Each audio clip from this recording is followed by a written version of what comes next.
Ito yung mga reasons bakit ang daming magtatayong cafe this 2026. Number 1 ay dahil booming pa rin ang coffee culture sa Pinas at nagiging necessity na talaga to sa mga Pinoy.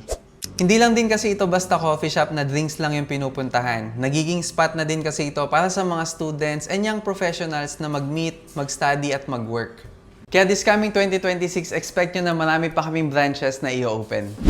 Nag-start kami sa isang maliit na branch, 25 square meter lang, and now meron na kaming 15 branches. Tumutulong din kami sa mga aspiring cafe owners na maging reality yung dream nila by giving them the opportunity to franchise our brand. Ituturo din namin sa inyo yung proven system na ginagamit namin. And hindi na rin kayo kakabahan kung wala kayong experience dahil meron kaming full training na ipoprovide para sa inyo. Simula sa pagpili ng tamang location, training ng staff, at marketing ng store mo. Bumuo talaga kami ng sistema na matutulungan ka magpatakbo ng successful coffee shop kahit first time mo palang mag-business. Kaya if dream mo na rin magkaroon ng sariling cafe this 2026, eto na yung sign mo. Comment si Asian Franchise at isasend ko sa iyo yung details kung paano ka mag-i-start.